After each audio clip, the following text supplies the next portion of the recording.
Año 60 de nuestra era. La brumosa Albión. En el aire húmedo y helado, impregnado del olor a turba y hojas mojadas, se cernía un silencio sobre las tierras de los Icenos. Pero no era el silencio de la paz. Era la calma antes de la tormenta, una calma vibrante, electrificada por el presentimiento de una calamidad inminente. En el Crann Og Real, una residencia de troncos erigida sobre una isla artificial en medio de un lago, el eco de los gritos recientes aún no se había extinguido. Aquí, en el corazón de una tribu celta independiente, el águila romana acababa de clavar sus garras en lo más sagrado. Ninguno de los centuriones, sonriendo con aire de suficiencia al salir de la casa profanada, sabía aún que su crueldad no solo había quebrado la voluntad de una tribu. Había encendido una llama en el alma de una mujer, una llama destinada a convertirse en un tornado de fuego que arrasaría toda la Britania romana, dejando tras de sí solo cenizas, sangre y huesos calcinados. Se llamaba Boudica, un nombre que pronto infundiría terror en los corazones de los legionarios más curtidos. Un nombre que Roma intentaría borrar de la historia, pero que, siglos después, resurgiría de las cenizas para convertirse en un símbolo eterno de resistencia furiosa e inquebrantable. Este no es solo un relato de venganza, es la historia del choque de dos mundos. La máquina de hierro, inexorable, del Imperio Romano, y el mundo antiguo y espiritual de las tribus celtas. Es la saga de una reina que, de viuda humillada, se transformó en una diosa de la guerra de cabellos de fuego, que unió a pueblos dispersos y estuvo a punto de arrojar el poder de los césares a las frías aguas del Canal de la Mancha. Viajamos a las profundidades de los siglos para seguir su sangriento camino, para comprender la furia que la impulsaba y para ser testigos de una rebelión que cambió para siempre la historia de Britania. Antes de que el estruendo de las Caligae romanas pisoteara la tierra sagrada de Britania, y antes de que el grito de guerra de Boudica levantara en armas a decenas de miles de celtas, esta isla vivía su propia vida, especial y milenaria. Para comprender la profundidad del abismo que separaba a los britanos de los romanos y los orígenes de la furia que estalló en el año 60, debemos sumergirnos en un mundo de nieblas y leyendas, en el mundo de la Edad del Hierro de Britania. No era una isla de salvajes, como a veces la presentaba la propaganda romana. Era una civilización compleja, vibrante y original, tejida a partir de cientos de tribus, unidas por una cultura común, una religión y una lucha incesante por la tierra y la gloria. La Britania del siglo I de nuestra era era un mosaico de territorios tribales celtas. Cada tribu, los Icenos, los Trinovantes, los Catubelaunos, los Brigantes, tenía su jefe o rey, su nobleza y su tierra. La sociedad era estrictamente jerárquica y se basaba en tres pilares: los guerreros, los druidas y el pueblo llano. En la cima de la pirámide se encontraba la aristocracia militar. En el mundo celta, el estatus y el poder no se medían tanto por la riqueza como por el valor en combate y la generosidad en los banquetes. El jefe no era un monarca absoluto, sino más bien el primero entre iguales, rodeado por una mesnada de guerreros leales, unidos a él por juramentos de fidelidad. Su vida estaba dedicada a la guerra. Los conflictos entre tribus eran cotidianos, disputas por pastos, ganado, rutas comerciales o simplemente por honor y gloria. El guerrero celta era un espectáculo aterrador. Altos, rubios o pelirrojos a menudo iban a la batalla con el torso desnudo, cubierto de pintura de guerra azul hecha con el jugo de la hierba pastel para aterrorizar al enemigo. Sus largos cabellos se lavaban en una solución de cal, lo que hacía que se erizaran como la crin de un caballo. El rugido ensordecedor de miles de gargantas, el sonido de las trompetas de guerra, los carnix, coronados con cabezas de jabalíes y dragones, el estrépito de las ruedas de los carros de guerra, todo ello creaba una cacofonía de terror, diseñada para quebrar el espíritu del adversario incluso antes del comienzo de la batalla. El carro era el arma de élite de la nobleza celta. Un hábil auriga maniobraba en el campo de batalla mientras el guerrero lanzaba jabalinas, y luego desmontaba para el combate cuerpo a cuerpo, usando una larga espada de tajo y un escudo. Era una guerra de heroísmo individual, de duelos y de gloria ruidosa, la antítesis completa de la formación impersonal y metódica de la legión romana. Pero el alma y la mente del mundo celta eran los druidas. No era simplemente una casta de sacerdotes. Los druidas eran los guardianes del conocimiento, de las leyes, de la historia y de las tradiciones. Eran jueces, médicos, astrónomos y consejeros de los reyes. Su autoridad era inmensa. Una sola palabra suya podía detener una batalla ya iniciada. Para convertirse en druida, se requerían hasta 20 años de estudio, ya que todos sus conocimientos, himnos sagrados, leyes, genealogías, se transmitían exclusivamente de forma oral.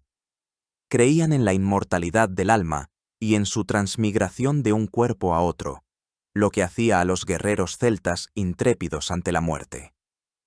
Los druidas realizaban sus ritos en arboledas sagradas, generalmente de robles, considerando el roble y el muérdago que crecía en él como símbolos de poder divino.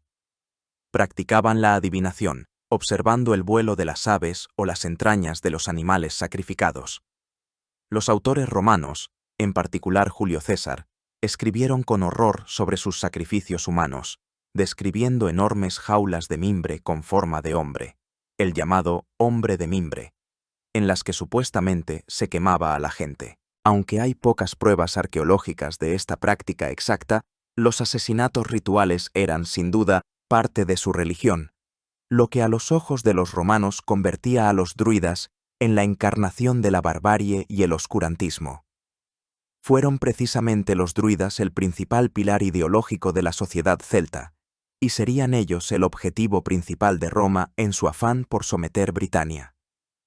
El pueblo llano, agricultores y artesanos, vivía en asentamientos fortificados, los castros, rodeados de potentes terraplenes de tierra y fosos, o en pequeñas aldeas con casas de planta circular, construidas con madera y arcilla y cubiertas de paja. Cultivaban la tierra, criaban ganado, eran hábiles artesanos del metal, creando joyas, armas y objetos cotidianos de asombrosa belleza en el famoso estilo de la cultura del Atén, con sus complejos diseños espirales y vegetales. El comercio, incluso con la Galia continental, estaba bastante desarrollado. Exportaban grano, ganado, esclavos, así como metales preciosos como estaño, plomo y oro, que fueron una de las principales razones que atrajeron a los romanos a Britania. En este mundo, la mujer podía ostentar un alto estatus. A diferencia de la sociedad greco-romana, donde la mujer estaba prácticamente desprovista de derechos, las leyes celtas, que nos han llegado a través de fuentes irlandesas posteriores, permitían a las mujeres poseer propiedades, disolver el matrimonio e incluso, en casos excepcionales, gobernar y conducir a los guerreros a la batalla. La historia y la mitología celtas están llenas de imágenes de poderosas mujeres guerreras y reinas, como Medb, la reina de Connacht. Por lo tanto, cuando Boudica tomó las armas y lideró un ejército, para su pueblo no hubo nada antinatural en ello. Actuaba dentro de una antigua tradición, mientras que para los romanos el gobierno de una mujer era un signo de extrema decadencia y barbarie. Así, en el momento de la invasión romana a gran escala, Britania era una tierra de tribus orgullosas y belicosas, cuya vida estaba impregnada de un complejo sistema de lazos sociales, una profunda espiritualidad y un culto al valor militar. No eran una nación unificada, estaban desgarrados por disputas internas, y esta fue una de las principales causas de su derrota. Pero eran libres, y cuando la sombra del águila romana cubrió sus arboledas sagradas y sus fértiles campos, estuvieron dispuestos a morir por esa libertad. El choque de estas dos civilizaciones era inevitable, y debía ser ígneo y sangriento. Mientras las tribus celtas luchaban entre sí por el ganado y la gloria, al sur, más allá de la estrecha franja de mar que llamaban el océano, cobraba fuerza una potencia destinada a redibujar el mapa de todo el mundo conocido. Roma, un nombre que era sinónimo de orden, ley genio de la ingeniería y una implacable maquinaria de guerra.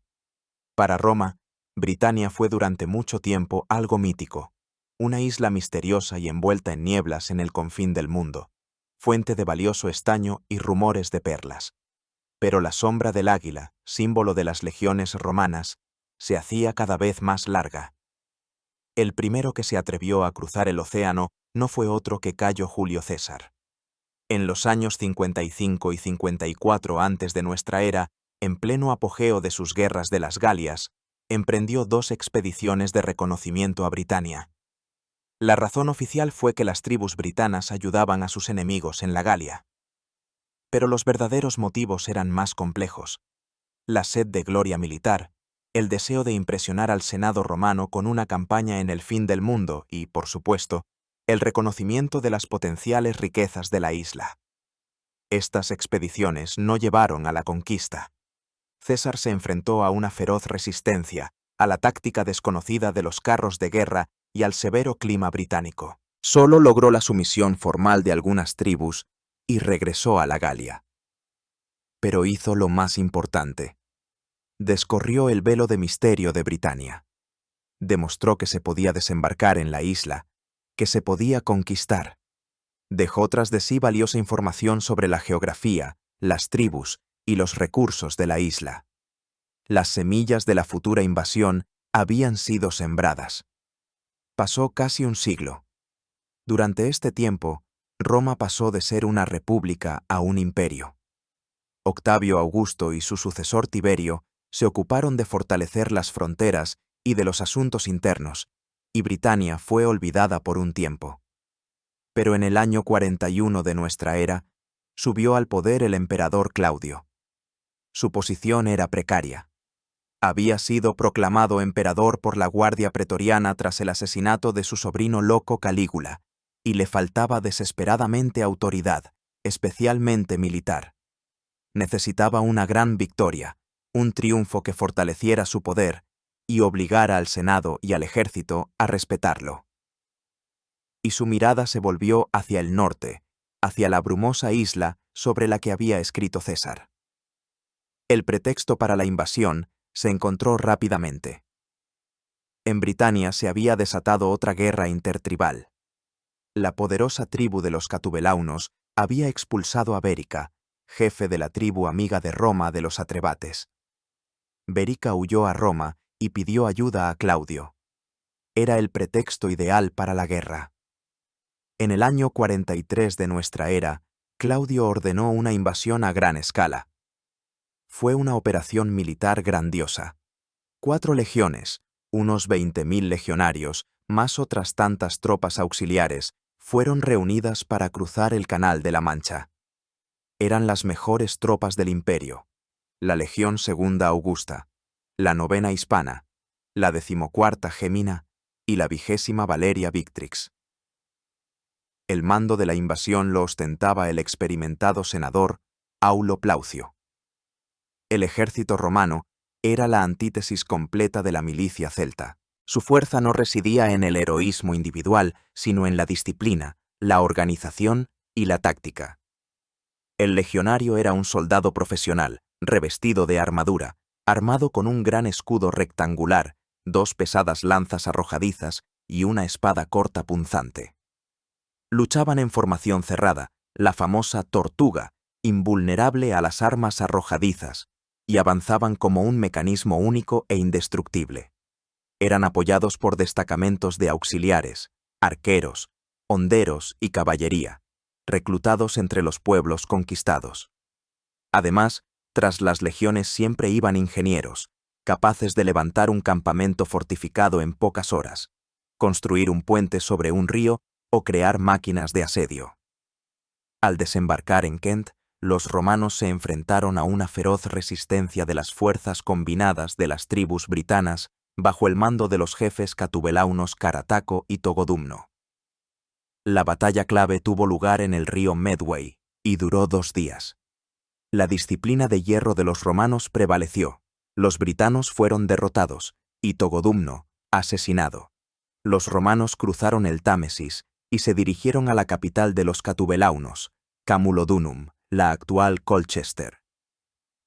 En este momento, llegó a Britania el propio emperador Claudio, trayendo consigo refuerzos e incluso elefantes de guerra, para dirigir personalmente el asalto final. Camulodunum cayó. 11 jefes britanos juraron lealtad al emperador. Claudio permaneció en la isla solo 16 días, pero fue suficiente. Regresó a Roma para celebrar un suntuoso triunfo. La conquista de Britania había comenzado. En los años siguientes, los romanos expandieron metódicamente sus dominios. Las legiones avanzaron hacia el oeste y el norte, sofocando focos de resistencia. Vespasiano, el futuro emperador, al frente de la segunda legión, conquistó el suroeste, tomando un castro tras otro. Se creó una nueva provincia, Britania.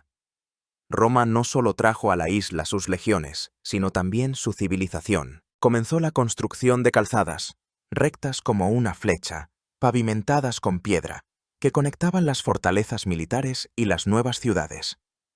Aparecieron las primeras ciudades de tipo romano con foros, basílicas, termas y villas con suelos de mosaico. El latín se convirtió en la lengua de la administración y las leyes romanas en la base de la justicia. Pero la sumisión no fue completa. En el oeste, en las montañas de Gales, el indomable Carataco continuaba su guerra de guerrillas. En el norte, la tribu de los brigantes, bajo el liderazgo de la reina Cartimandúa, maniobraba entre la lealtad a Roma y la independencia. Y en el este, en las tierras de los icenos, los romanos decidieron aplicar su táctica favorita: divide y vencerás. No conquistaron la tribu por la fuerza, sino que firmaron una alianza con su jefe, otorgándole el estatus de rey cliente. Este rey debía convertirse en un amortiguador entre la provincia romana y las tribus rebeldes, un garante de la paz en la frontera. Este rey era Prasutago, el marido de Boudica. Esta alianza, que a Roma le pareció una sabia jugada política, era en realidad una bomba de relojería que hacía tic-tac bajo los cimientos mismos de la nueva provincia. Y mientras las legiones, a sangre y fuego, se abrían paso hacia el interior de Britania, y los ingenieros romanos trazaban en el mapa futuras calzadas y ciudades, en el este de la isla, en las fértiles tierras del actual Norfolk, se desarrollaba otro drama, más silencioso. Aquí habitaba la tribu de los icenos, un pueblo orgulloso y rico, conocido por sus hábiles trabajos en oro y la cría de caballos. Sus tierras aún no conocían el paso de las sandalias romanas, y sus guerreros no se habían enfrentado en batalla abierta a las filas de hierro de los legionarios. En lugar de eso, Roma les echó un lazo de seda: el estatus de reino dependiente o cliente. En el centro de este juego político se encontraba Prasutago, jefe de los icenos y marido de Boudica. Sabemos muy poco sobre su origen y su llegada al poder. Probablemente era un representante de la aristocracia local a quien los romanos consideraron lo suficientemente dócil y pragmático como para confiarle el gobierno de la tribu. El sistema de reinos clientes era un instrumento favorito de la política exterior romana. Permitía a Roma controlar territorios sin gastar enormes recursos en su conquista y administración directa. El rey cliente permanecía formalmente como un gobernante independiente, pero en realidad dependía por completo de Roma. Prestaba un juramento de lealtad al emperador, se comprometía a mantener la paz en sus fronteras, a suministrar a Roma tropas auxiliares y, posiblemente, a pagar un tributo. A cambio, Roma le garantizaba protección contra sus enemigos, tanto externos como internos, reconocía su legitimidad y lo colmaba generosamente de dinero y objetos de lujo. Para Prasutago fue un pacto con el diablo, un compromiso forzoso. Vio lo que les había ocurrido a los catubelaunos y a otras tribus que se habían atrevido a desafiar a Roma. La resistencia significaba una aniquilación segura. La alianza con Roma, por el contrario, ofrecía la oportunidad de conservar al menos una apariencia de independencia, de proteger a su pueblo de la guerra y, sin duda, reportaba beneficios personales. Bajo Prasutago, Los icenos prosperaron. Los arqueólogos encuentran en sus tierras numerosos artefactos romanos: ánforas de vino, cerámica cara, monedas, lo que atestigua un comercio animado. El propio Prasutago, al parecer, llevaba un estilo de vida lujoso, imitando a la nobleza romana. El historiador romano Tácito escribe que fue famoso por su larga prosperidad. Pero esta jaula dorada tenía su precio. Para muchos icenos, especialmente para la nobleza guerrera y los druidas, la alianza con los invasores era una vergüenza. Veían cómo sus tierras ancestrales eran rodeadas por dominios romanos, cómo sus vecinos trinovantes gemían bajo el yugo del nuevo poder. Veían cómo su propio jefe se convertía en una marioneta en manos de extranjeros. Dentro de la tribu, sin duda, se gestaba una división entre el partido prorromano, liderado por Prasutago, y el partido de los halcones, ansiosos de guerra. Prasutago tenía que maniobrar constantemente entre las exigencias de sus protectores romanos y los sentimientos de su propio pueblo. Era un peligroso equilibrio sobre el filo de una navaja. En esta tensa atmósfera vivía su esposa, Boudica. No sabemos casi nada de su vida antes de la rebelión. ¿Era de linaje real? ¿Compartía las opiniones prorromanas de su marido o simpatizaba en secreto con el partido de la guerra? Las fuentes romanas la describen ya en el momento de la rebelión, creando la imagen de una mujer alta, fuerte, de mirada severa, con una espesa melena de cabellos rojizos que le caían por debajo de la cintura, y una voz sonora y áspera. Vestía un traje de varios colores, en el cuello, un pesado collar de oro, el torque, símbolo de nobleza, y por encima, una gruesa capa sujeta con una fíbula. Esta imagen, muy probablemente romantizada, transmite la esencia. Era la encarnación de una aristócrata celta, orgullosa e indomable. Prasutago y Boudica tuvieron 2 hijas, cuyos nombres la historia no ha conservado. Eran el futuro de la dinastía, la garantía de la continuación del linaje. Prasutago, sintiendo la fragilidad de su posición y la proximidad de la vejez, intentó desesperadamente asegurar el futuro de su familia y de su pueblo. Comprendía que tras su muerte, Roma podría simplemente anexionarse su reino, como ya había ocurrido en repetidas ocasiones con otros estados clientes, y dio un paso sin precedentes que, esperaba, salvaría su reino. En su testamento, nombró como coherederos no solo a sus 2 hijas, sino también al propio emperador romano, que en aquel momento era Nerón. La lógica de este paso era simple y, al mismo tiempo, ingenua. Prasutago pensó que, al hacer al emperador copropietario de su reino y de sus riquezas, lo vincularía con obligaciones. Nerón, al recibir su parte, debería proteger los derechos de sus hijas y preservar la autonomía de los icenos. Intentaba comprar la benevolencia del emperador y convertirlo de un potencial invasor en un garante de la estabilidad. Fue un intento desesperado de utilizar las leyes romanas contra la propia Roma. Prasutago creía en la fuerza del tratado, en el honor del emperador romano. No podía ni imaginar que en Roma, a su lejano reino insular, no lo veían como a un socio igual, sino como a una fruta jugosa que ya era hora de recoger. Su muerte en el año 60 de nuestra era fue la piedra que desencadenó la avalancha. Su testamento, destinado a preservar la paz, se convirtió en el detonador de la guerra más terrible en la historia de la Britania romana. La muerte de Prasutago echó el telón sobre una era de frágil paz. Su última voluntad, redactada con la esperanza de la prudencia y la legalidad, fue entregada a las autoridades romanas en Britania. La reacción a ella no fue simplemente despectiva, fue depredadora. Para la administración romana, el testamento de un rey cliente no fue una obligación, sino una invitación al saqueo. Los funcionarios locales vieron en la muerte de Prasutago la oportunidad ideal para acabar con la ficción de la independencia de los icenos y someter por completo sus tierras y, sobre todo, sus riquezas, al control directo de Roma. A la vanguardia de este pillaje se encontraban 2 hombres. El primero era el procurador de la provincia, Cayo Deciano. El procurador era responsable de las finanzas, los impuestos y las propiedades imperiales. Deciano, al parecer, era un hombre codicioso, miope y que despreciaba a los bárbaros locales. Consideraba a Britania exclusivamente como una fuente de enriquecimiento personal. El segundo era el famoso filósofo estoico Lucio Anneo Séneca, uno de los preceptores y consejeros más cercanos del emperador Nerón. Paradójicamente, Séneca, que predicaba en sus obras la moderación y la virtud, era uno de los mayores usureros de su tiempo. Poco antes de estos acontecimientos, había prestado a nobles britanos, incluido, posiblemente, al propio Prasutago, una enorme suma de 40 millones de sestercios a un alto interés, y ahora, tras la muerte del rey, exigía la devolución inmediata de toda la deuda. La muerte de Prasutago les dio vía libre. Destacamentos romanos entraron en las tierras de los icenos, no como protectores de la voluntad del difunto rey, sino como ocupantes y saqueadores.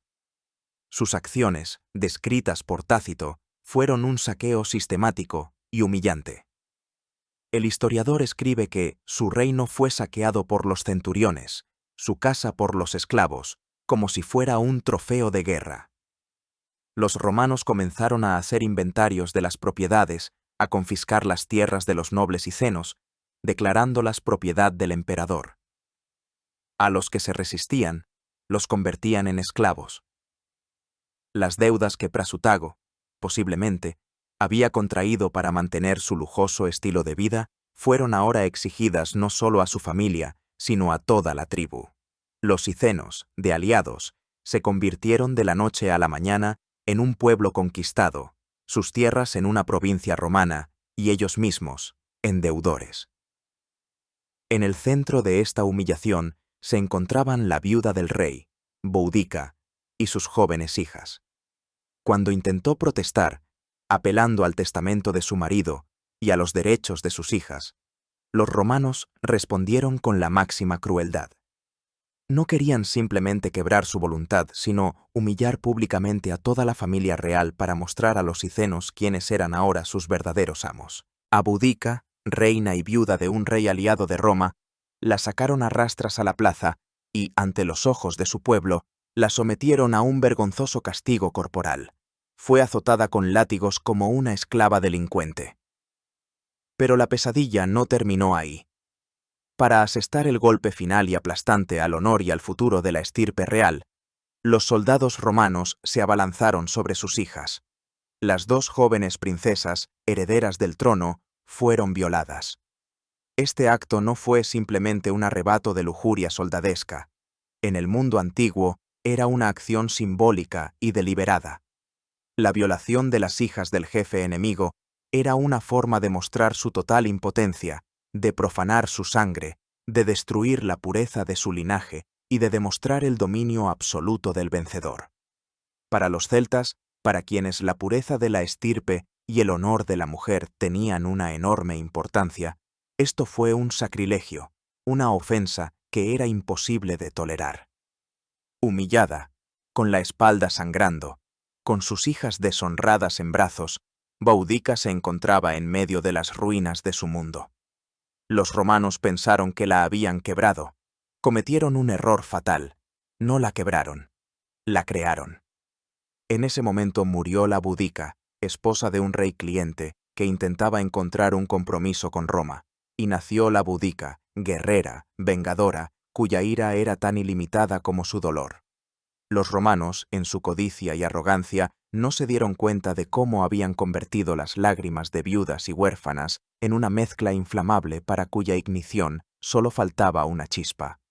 Y Boudica estaba dispuesta a encender esa chispa.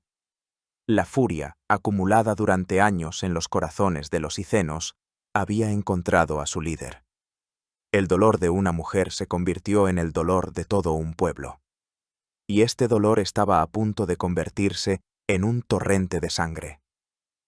La noticia de la humillación de la familia real se extendió por las tierras de los icenos con la rapidez de un incendio forestal. Lo que había sido un sordo descontento se convirtió en una furia abierta. La copa de la paciencia se había desbordado. El honor mancillado de su reina y sus hijas se convirtió en una ofensa personal para cada guerrero. Las reuniones secretas, en las que antes solo se susurraba contra los romanos, se convirtieron en abiertos consejos de guerra.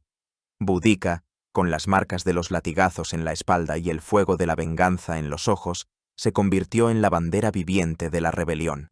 Comenzó a actuar con rapidez y decisión. Se enviaron mensajeros a todas las aldeas de los icenos. Boudica recorrió sus tierras, arengando a los guerreros. Solo podemos imaginar la fuerza de sus discursos. No solo llamaba a la guerra, apelaba al honor, a la memoria de los antepasados, a la defensa de sus esposas e hijos. Señalaba a sus hijas violadas como testimonio vivo de lo que les esperaba a todos los britanos bajo el poder de Roma si no se defendían. Contraponía la molicie y la codicia de los romanos, que no soportan ni el trabajo ni los peligros, al coraje y el amor a la libertad de los britanos, acostumbrados al frío y al hambre. Tácito pone en su boca un poderoso discurso en el que declara que libra esta guerra no como una aristócrata que se venga de la riqueza perdida, sino como una mujer común que se venga de la libertad arrebatada, de su cuerpo golpeado, de la castidad mancillada de sus hijas. Invocaba a los dioses de Britania, a la sagrada Andraste, diosa de la victoria, exigiendo venganza. Su llamamiento encontró eco. Los guerreros icenos, que languidecían en una paz humillante, afilaron con alegría sus espadas y prepararon sus carros. Pero Boudica comprendía que las fuerzas de una sola tribu no eran suficientes para desafiar todo el poder de Roma. Necesitaba aliados. Y los encontró en sus vecinos, la tribu de los Trinobantes. Los Trinobantes tenían incluso más razones para odiar a los romanos que los icenos. Su capital, Camulodunum, se había convertido en la primera ciudad romana de Britania, una colonia para veteranos retirados. A los Trinobantes se les arrebataban por la fuerza sus mejores tierras para dárselas a legionarios romanos, que se comportaban como verdaderos amos. Construían lujosas villas, trataban a los lugareños como esclavos, se burlaban de sus costumbres y dioses.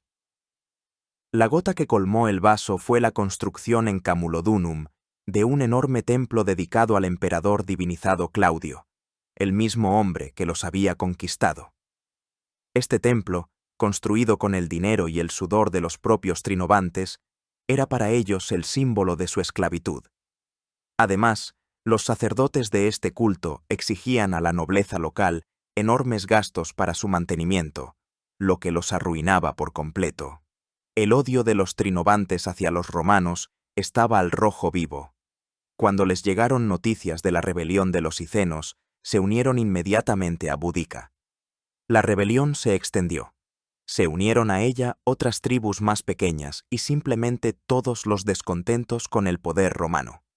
Ya no era el ejército de una sola tribu, sino una enorme y heterogénea milicia, unida por un odio común.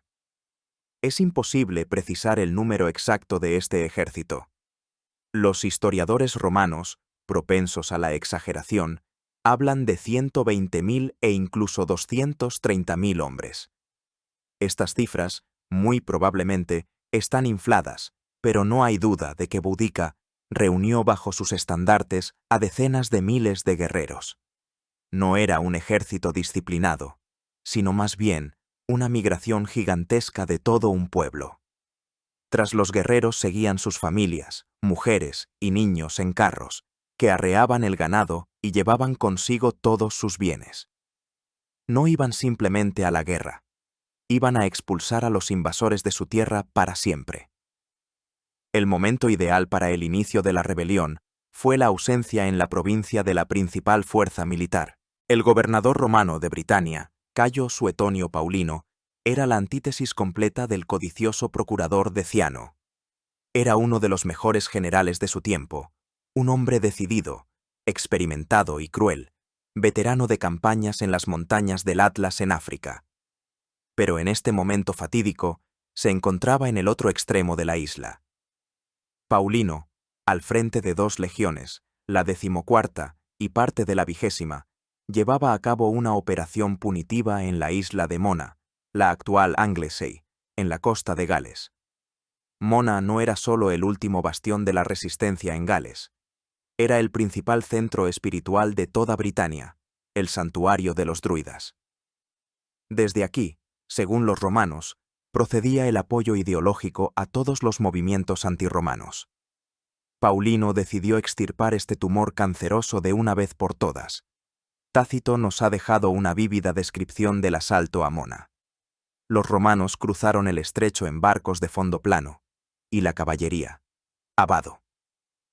En la orilla los recibió un espectáculo espeluznante. En las formaciones de batalla de los britanos se movían frenéticamente mujeres con ropas de luto, con los cabellos sueltos y antorchas encendidas en las manos, parecidas a las furias. Y entre ellas se encontraban los druidas, con las manos alzadas al cielo, gritando terribles maldiciones contra los legionarios. Por un momento, incluso los veteranos curtidos se quedaron paralizados de terror supersticioso. Pero las arengas de Paulino los devolvieron a la realidad. Se lanzaron al ataque, arrollaron las filas de los defensores y los pasaron a todos a fuego y espada. Las arboledas sagradas de los druidas fueron taladas, sus altares, manchados con la sangre de los prisioneros, destruidos. Fue precisamente en el momento en que Paulino celebraba la victoria sobre los druidas en el oeste, cuando le llegó un mensajero con noticias aterradoras. Todo el este de la provincia estaba envuelto en llamas de rebelión. Boudica había elegido el momento ideal para atacar. Las principales fuerzas romanas estaban lejos, y las guarniciones restantes eran escasas. El primer objetivo para su enorme ejército sediento de venganza era evidente. Era Camulodunum, la ciudad de los veteranos, el templo del tirano divinizado, el principal símbolo de la opresión romana. El rugido de los Carnix se fundió en un solo estruendo, y la avalancha de britanos se dirigió hacia su primera víctima. Camulodunum, antigua capital de los poderosos Catubelaunos y ahora la primera colonia romana en Britania, la colonia victoriosa de Claudio. La ciudad era el orgullo de la administración romana, el escaparate de la nueva civilización que había venido a reemplazar a la barbarie. Pero para los britanos era una herida sangrante en el cuerpo de su patria. La ciudad ni siquiera estaba fortificada con murallas. En su arrogancia, los romanos no consideraron necesario defenderse de los, en su opinión, salvajes sometidos.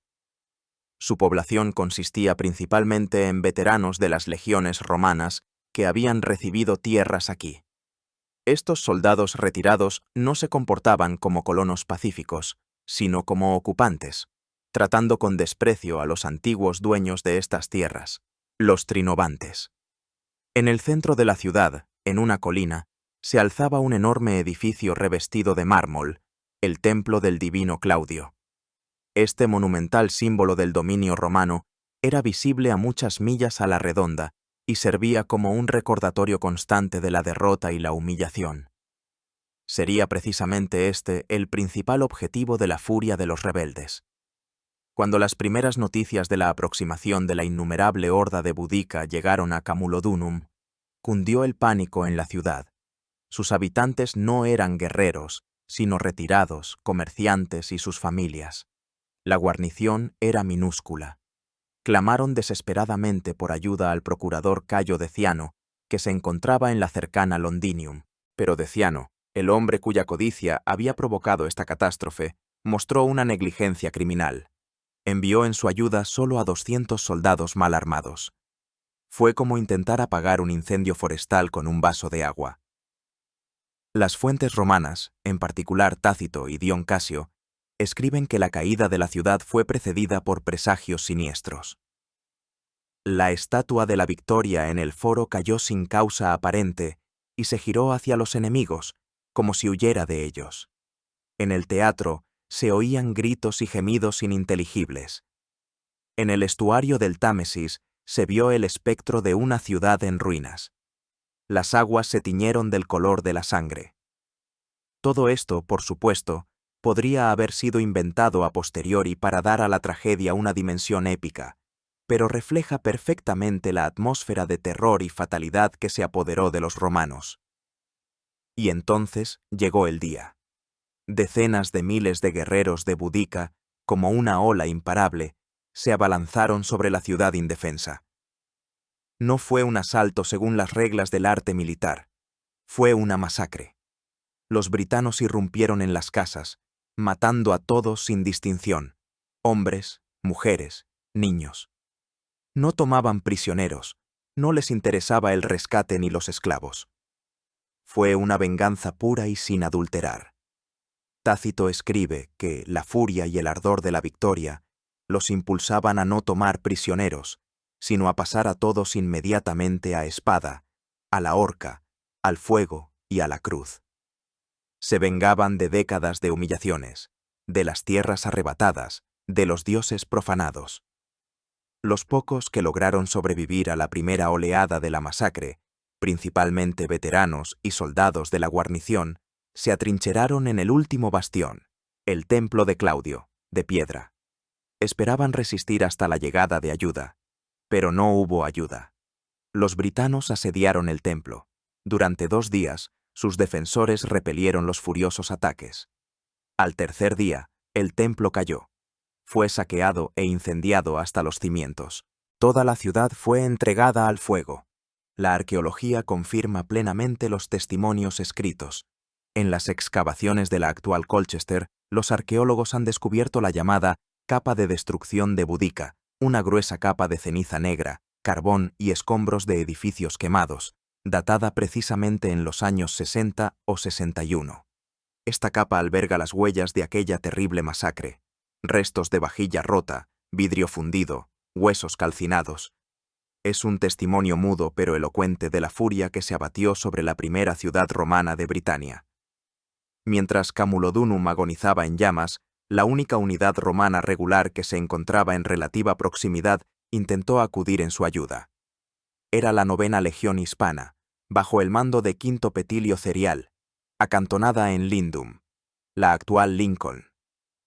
Cerial, un hombre valiente, pero que al parecer subestimó la magnitud de la rebelión, se lanzó hacia el sur con toda su legión, que contaba con unos 5.000 hombres. Fue una decisión fatal. En campo abierto, su legión fue atacada por las fuerzas superiores de Boudica. Los romanos fueron rodeados y completamente derrotados. Toda la infantería de la 9ª Legión fue aniquilada. El propio legado, Petilio Cerial, con un puñado de jinetes, logró abrirse paso y huir a su fortaleza fortificada. Esta victoria tuvo una enorme importancia. En primer lugar, demostró que los britanos podían vencer a las legiones romanas no solo en la guerra de guerrillas, sino también en campo abierto. Esto infundió a los rebeldes una nueva confianza en sus fuerzas. En segundo lugar, fue aniquilada una de las 4 legiones que constituían la espina dorsal del ejército romano en Britania. La provincia quedó prácticamente indefensa. El procurador Cayo Deciano, al darse cuenta de la catástrofe que había provocado en la provincia, huyó despavorido a la Galia, abandonando a todos a su suerte. Tras la destrucción de Camulodunum y la derrota de la 9ª Legión, el camino quedó abierto para el ejército de Boudica. Su siguiente objetivo era Londinium. La ciudad destinada a convertirse en una gran capital, pero que en aquel momento era solo un joven, próspero y absolutamente indefenso asentamiento comercial. La ola de fuego avanzaba hacia el sur, y parecía que ya no había nadie que pudiera detenerla. La victoria sobre la 9ª Legión y la conversión de Camulodunum en ruinas humeantes infundieron en los rebeldes un sentimiento de invencibilidad. Su ejército, engrosado con nuevos voluntarios y cargado de botín, se dirigió hacia el suroeste, hacia su siguiente objetivo. Este era Londinium, la actual Londres. A diferencia de Camulodunum, que era un centro administrativo y religioso, Londinium era el corazón de la economía de la Britania romana.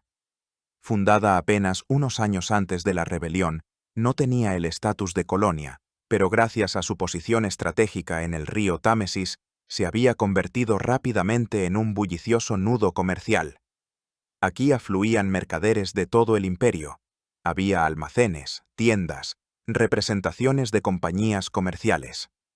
La ciudad estaba llena no tanto de romanos como de britanos romanizados, galos, y otras gentes emprendedoras de todos los rincones del mundo, atraídas por la oportunidad de enriquecerse rápidamente en la nueva provincia. Londinium era el símbolo del nuevo mundo comercial que Roma había traído a Britania, un mundo basado en el dinero y el comercio, tan ajeno a la vieja aristocracia celta. Y, al igual que Camulodunum, no tenía murallas defensivas.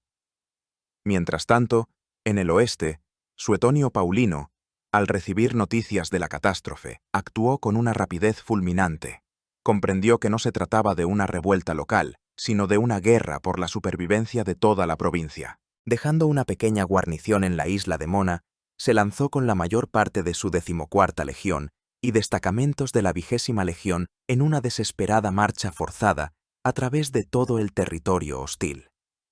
Debía recorrer más de 250 millas por la famosa calzada romana, la Watling Street, para intentar salvar Londinium. Fue una marcha al límite de las capacidades humanas. Los legionarios, cargados con sus armaduras y equipos, caminaban día y noche, sabiendo que de su velocidad dependía el destino de miles de personas. Paulino llegó a tiempo.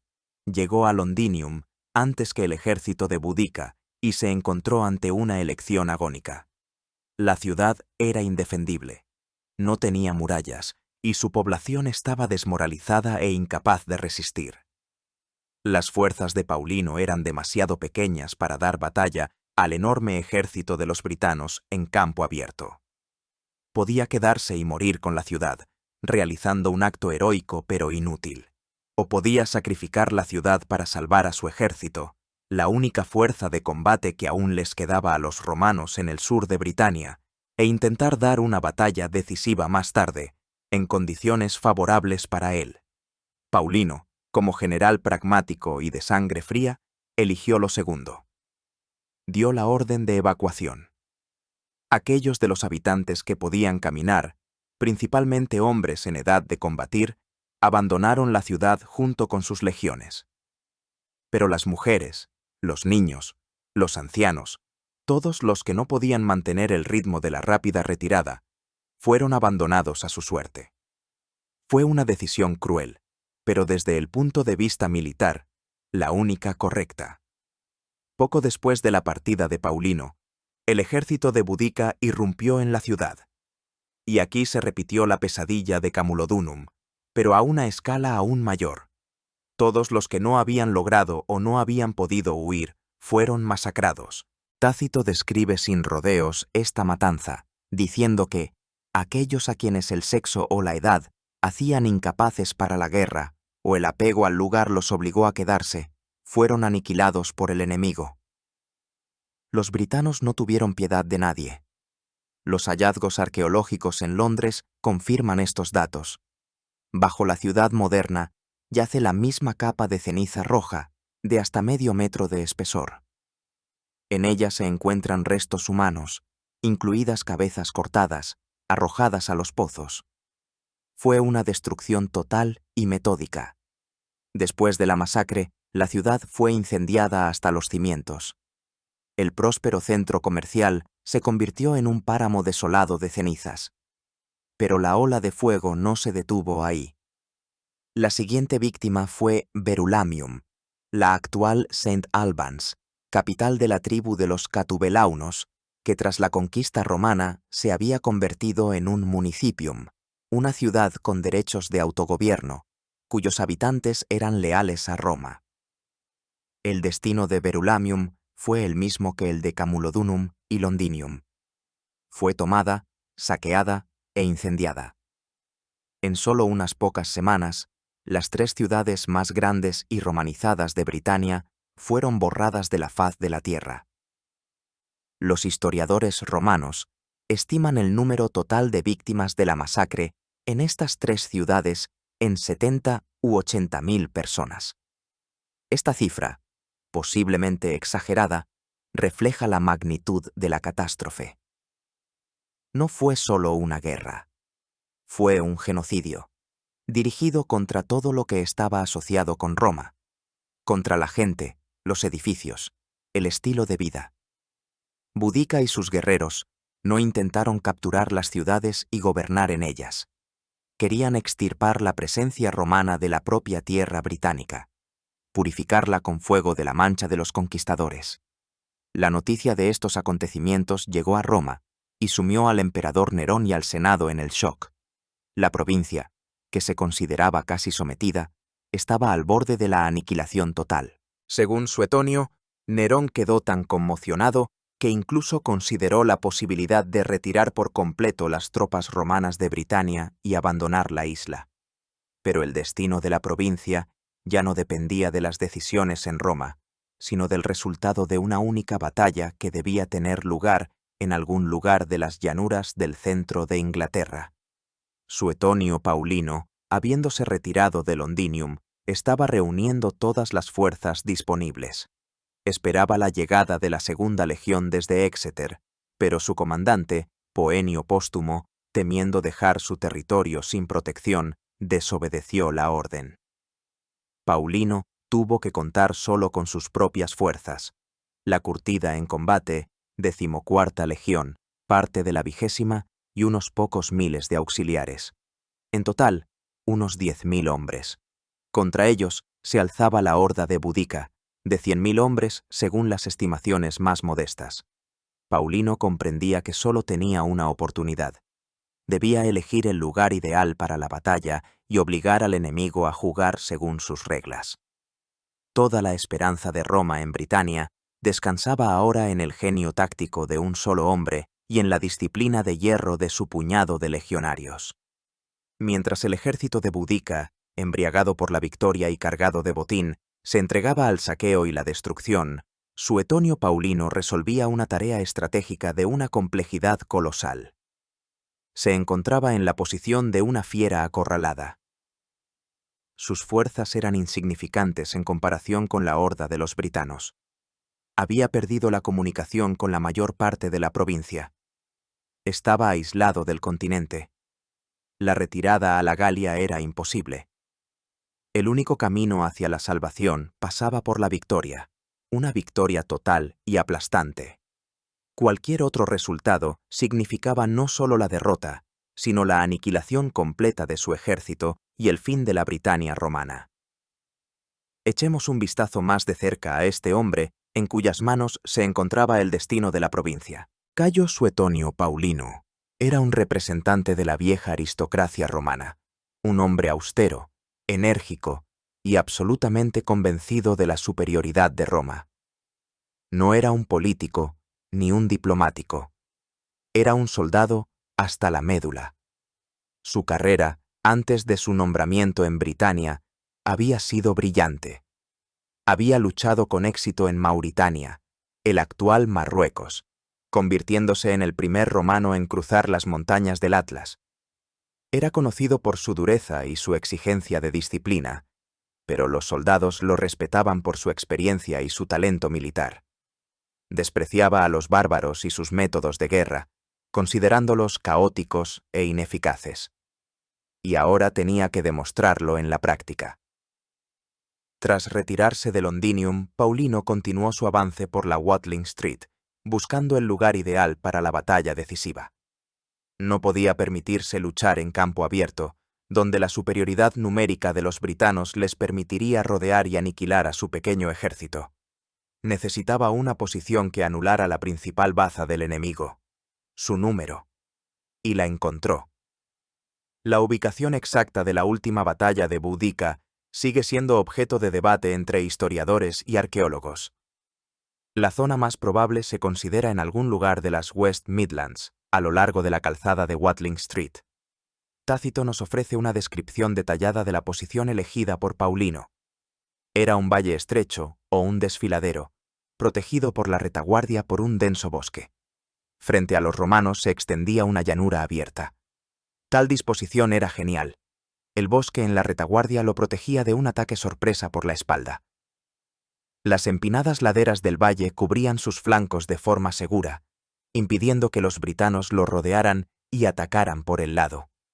Así, al enorme ejército de Boudica no le quedaba más remedio que atacar a los romanos de frente, a través de un estrecho cuello de botella. Esto significaba que, en cada momento concreto, solo una pequeña parte del ejército britano podía enfrentarse a los legionarios romanos, y su abrumadora superioridad numérica perdía todo su sentido.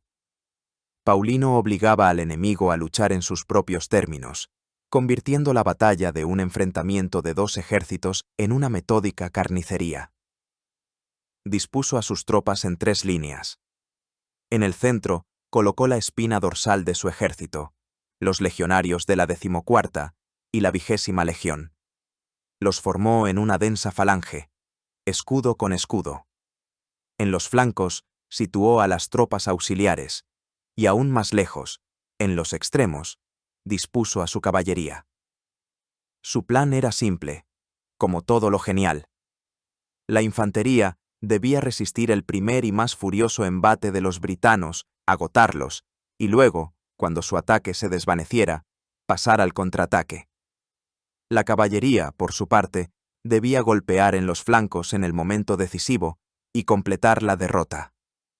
Mientras tanto, el ejército de Boudica, al enterarse de la ubicación de Paulino, se dirigió con gritos de victoria hacia el lugar de la batalla.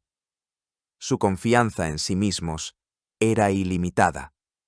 Ya habían derrotado a la 9ª Legión y habían quemado 3 ciudades. Frente a ellos, solo había un puñado de romanos acorralados. Los britanos estaban tan seguros de la victoria que trajeron consigo a sus familias para que pudieran presenciar de primera mano el triunfo final sobre los invasores. Los carros con mujeres y niños se dispusieron en semicírculo en la retaguardia del ejército, bloqueando las vías de retirada. Este paso, destinado a demostrar su determinación, acabaría por jugarles una mala pasada. Antes de la batalla, ambos generales se dirigieron a sus tropas. Boudica, recorriendo las filas de guerreros en su carro junto a sus hijas, pronunció un discurso encendido. Habló de que los dioses estaban de su lado, de que era una batalla por la libertad, no por el poder. Les instó a no temer el ruido y las vanas amenazas de las legiones, en cuyas filas había más mujeres que hombres. Les recordó las humillaciones que habían sufrido, y prometió que ese día o vencerían o morirían. Su discurso fue recibido con un rugido de entusiasmo. El discurso de Suetonio Paulino fue breve y militarmente austero. Recordó a sus curtidos veteranos la gloria de sus legiones. Les instó a despreciar el ruido y los gritos de los bárbaros, que no podrían resistir el empuje de sus espadas y lanzas. Les explicó su plan táctico, aconsejándoles que primero permanecieran inmóviles y, tras lanzar sus jabalinas, rompieran su formación, y luego, formando en cuña, continuaran hiriendo y matando, sin pensar en el botín.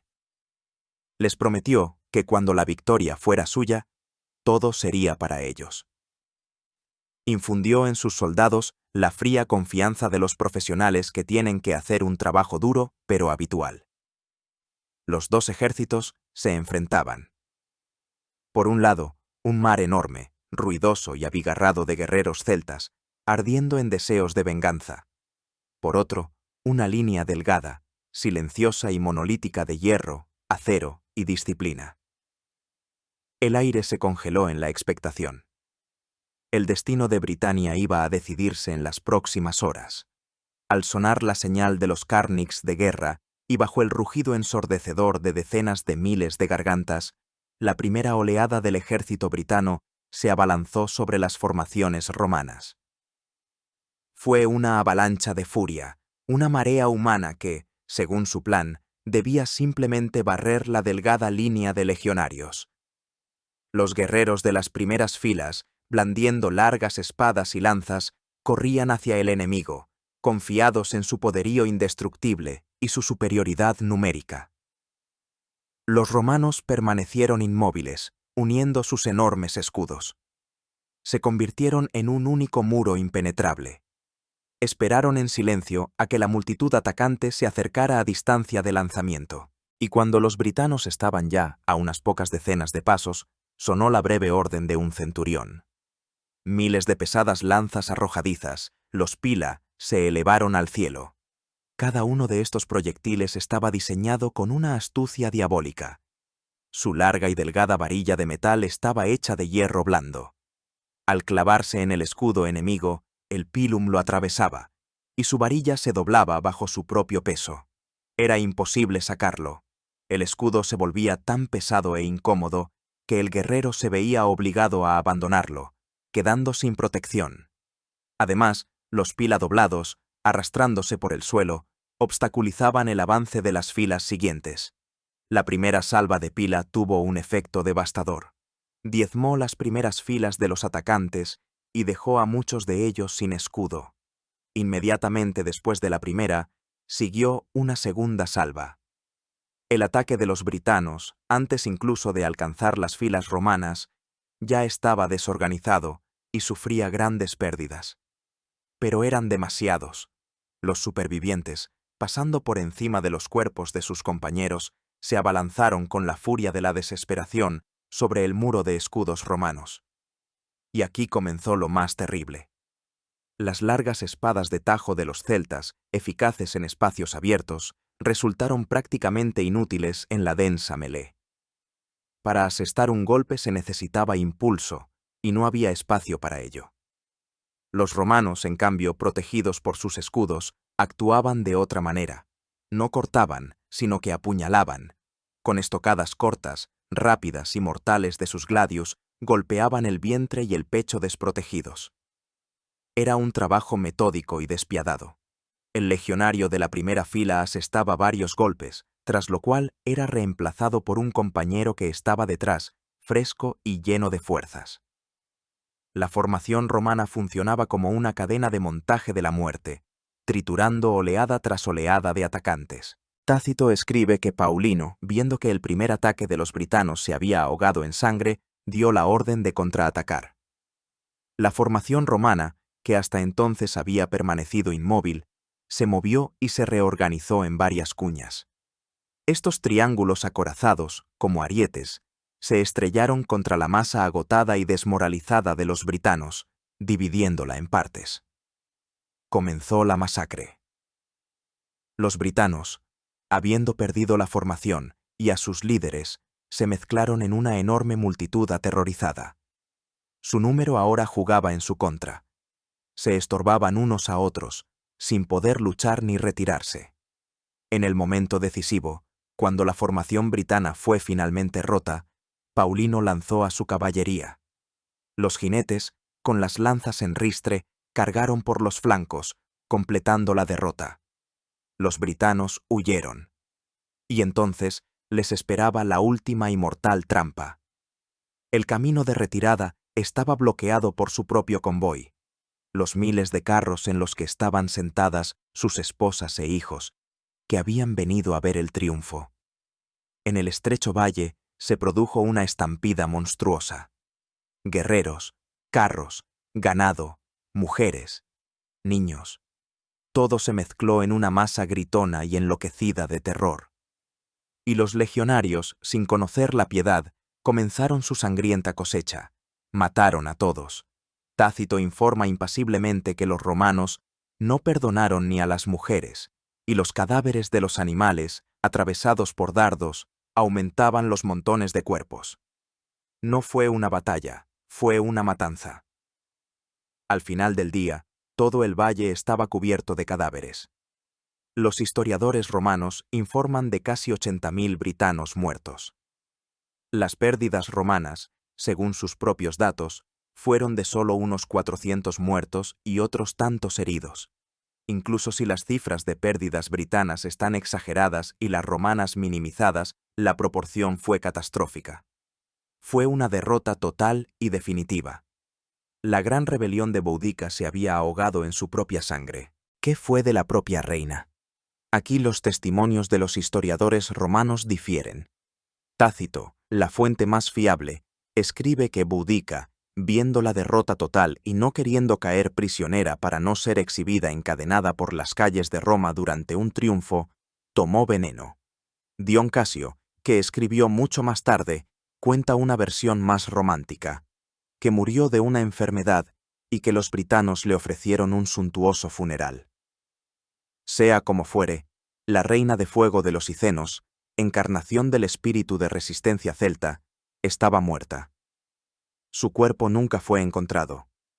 Simplemente desapareció, disolviéndose en las leyendas, al igual que su sueño de una Britania libre. La derrota en la Watling Street y la muerte de Boudica fueron el fin de la gran rebelión. Pero no el fin del sufrimiento para Britania. Después de la victoria, Suetonio Paulino inició una campaña de terror durísimo para castigar a las tribus rebeldes y quemar con hierro candente la idea misma de resistencia. No hizo distinciones entre quienes lucharon activamente y quienes simplemente dudaron.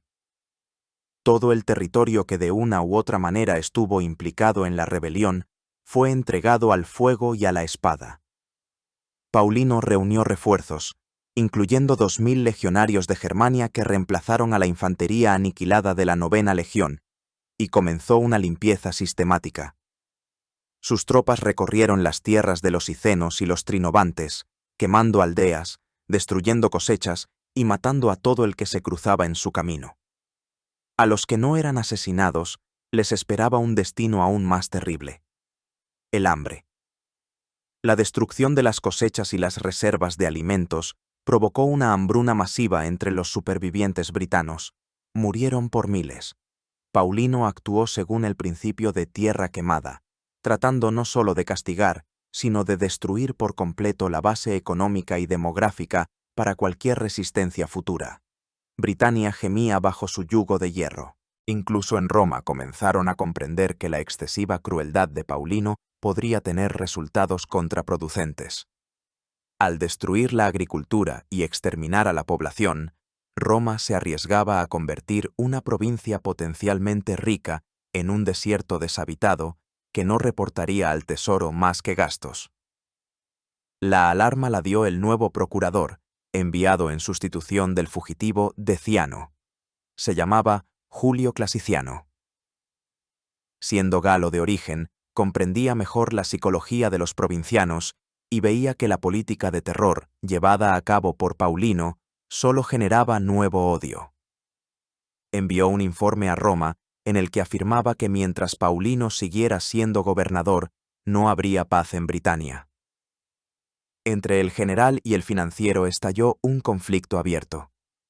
Paulino acusaba a Clasiciano de cobardía e incompetencia, y éste, a su vez, informaba al emperador que Paulino encubría sus fracasos militares, refiriéndose a la derrota de la 9ª Legión, con una crueldad despiadada hacia la población civil. Nerón, preocupado por la situación, envió a Britania a un inspector especial, Suliberto Policlito, para que investigara la situación sobre el terreno. La llegada de un antiguo esclavo para inspeccionar a un general glorificado fue una humillación inaudita para Suetonio Paulino. Poco después, con el pretexto de haber perdido varios barcos en una tormenta, Paulino fue llamado de Britania. Su partida marcó un cambio en la política romana. El nuevo gobernador fue un hombre más suave y diplomático, Petronio Turpiliano. La política de represalias implacables fue reemplazada por una política de pacificación. Roma comenzó a reconstruir las ciudades y la infraestructura destruidas. Londinium, Camulodunum y Verulamium fueron reconstruidas, y con el tiempo se hicieron aún más grandes y ricas de lo que habían sido antes de la rebelión. Comenzó un nuevo proceso de romanización, más lento pero más profundo. En lugar de la violencia directa, Roma apostó ahora por los incentivos económicos, la cultura y la atracción de la élite local a su bando. La nobleza britana comenzó a enviar a sus hijos a escuelas romanas, a aprender latín, a construir villas con termas y a vestir togas. Gradualmente, se convirtieron en ciudadanos romanos, vinculando su futuro y su bienestar al imperio, y no a la lucha por la independencia. La rebelión de Boudica, a pesar de su sangriento fracaso, tuvo consecuencias de largo alcance. Se convirtió para Roma en una lección terrible. El imperio comprendió que Britania no podía mantenerse en obediencia solo con la fuerza y el saqueo. El gobierno de la provincia se volvió más responsable y menos corrupto. Los nombres de los icenos y los trinovantes desaparecen durante mucho tiempo de las páginas de la historia. Su estructura tribal fue, al parecer, completamente destruida. Pero su sacrificio no fue en vano.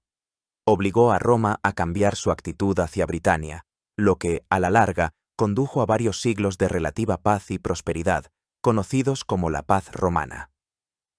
La propia Boudica fue maldecida y olvidada. Los historiadores romanos la describieron como una furia, una reina bárbara, la encarnación de la ira irracional. Para ellos, su derrota fue el triunfo lógico de la civilización sobre la barbarie. Durante muchos siglos, su nombre se sumió en la oscuridad, y solo 1500 años después, en una época completamente diferente, su imagen fue rescatada del olvido para convertirse en lo que no pudo ser en vida, un símbolo eterno del espíritu británico y de la indomable voluntad de libertad. Tras la sofocación de la rebelión, un silencio de paz romana descendió sobre Britania. Las legiones montaban guardia en las fronteras, las ciudades crecían, el comercio florecía. El nombre de Boudica, si se recordaba, era solo en susurros, como un cuento terrible de los sangrientos días del pasado. Los cronistas medievales, basándose en escasas fuentes, apenas la mencionan. Durante casi 1500 años, la gran reina de los icenos durmió en la tumba anónima de la historia. Su resurgimiento comenzó en el Renacimiento, cuando los humanistas redescubrieron las obras de los autores antiguos, entre ellos Tácito y Dion Casio. El historiador italiano Polidoro Virgilio incluyó por primera vez su historia en su Historia de Inglaterra, pero su imagen alcanzó verdadera popularidad en la época isabelina. Durante el reinado de la poderosa reina virgen, Isabel I, los ingleses buscaron en su pasado figuras heroicas que pudieran inspirarlos en la lucha contra un nuevo imperio, la Armada Española. La historia de una antigua reina britana que desafió al mayor imperio de su tiempo resultó ser muy oportuna. Boudica se convirtió en el prototipo histórico de la propia Isabel, una mujer fuerte gobernante que defendía su isla de una invasión extranjera. Sin embargo, el verdadero triunfo de Boudica, o como empezaron a llamarla en la época victoriana, Boadicea, llegó en el siglo XIX.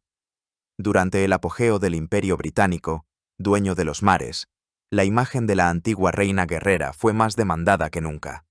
Se produjo una transformación asombrosa. Boudica, que había sido víctima del imperialismo y había luchado contra la ocupación extranjera, se convirtió en el símbolo del propio Imperio Británico. Su furia fue reinterpretada como una manifestación del espíritu de lucha innato británico, su resistencia a Roma como un acto temprano de autoafirmación nacional. Se convirtió en la madre primigenia de la nación, la encarnación de Britania con mayúsculas. La apoteosis de este culto fue la creación del famoso grupo escultórico de bronce, instalado en el puente de Westminster en Londres, a los pies mismos del Parlamento. El príncipe Alberto, esposo de la reina Victoria, lo encargó personalmente al escultor Thomas Thornycroft. La creación del monumento llevó muchos años. En él, Boudica, orgullosa e inflexible, junto a sus hijas, se lanza en un carro de guerra con guadañas en las ruedas, un detalle inventado en épocas posteriores y no confirmado por fuentes históricas. Este monumento, inaugurado en 1902, se convirtió en uno de los símbolos más reconocibles de Londres. La ironía del destino fue que un monumento a la reina que había quemado Londinium hasta los cimientos se encuentra ahora en el corazón mismo de la capital británica. La rebelde antiimperialista se convirtió en un icono del mayor imperio de la historia mundial. En los siglos XX y XXI, la imagen de Boudica continuó su evolución. Se convirtió en un símbolo del feminismo, una mujer fuerte que desafió al mundo patriarcal de Roma. Se convirtió en un icono para los nacionalistas celtas que luchan por la autonomía de Escocia, Gales e Irlanda. Su imagen se utiliza en innumerables libros, películas, canciones y videojuegos. Cada época encuentra en ella algo propio, invistiendo su imagen con sus propias esperanzas, miedos e ideales. Pero, ¿quién fue la verdadera Boudica? Si despojamos las capas de mitos y propaganda, veremos una figura trágica. No fue ni una heroína nacional en el sentido moderno, ya que el concepto de nación no existía entonces, ni una furia demoníaca. Fue una aristócrata de la Edad del Hierro, cuya vida y mundo fueron destruidos por la arrogancia y la codicia de los conquistadores. Su venganza fue terrible, sangrienta e indiscriminada. La rebelión que lideró trajo sufrimientos incalculables no solo a los romanos, sino también a su propio pueblo. Perdió. Y sin embargo, su historia es algo más que un simple relato de una revuelta fallida. Es un recordatorio eterno de que toda opresión tiene un límite, que el espíritu humano, llevado a la desesperación, es capaz de una furia capaz de sacudir los imperios más poderosos. La historia de Boudica es un himno a la rebeldía, escrito con sangre en los campos de Britania. Perdió la batalla, pero, quizás, ganó la guerra por la inmortalidad. Mientras la gente valore la libertad y esté dispuesta a luchar por ella, el nombre de la reina de cabellos de fuego de los Cicenos no será olvidado. Su carro continúa su carrera a través de los siglos, y su grito de ira aún resuena como un eco en las nieblas de la historia, recordando a todos los imperios del pasado y del futuro que incluso el esclavo más sumiso puede un día levantar la cabeza y tomar una espada. Gracias por su atención. La historia no son solo fechas y hechos, son lecciones que debemos aprender para comprender quiénes somos.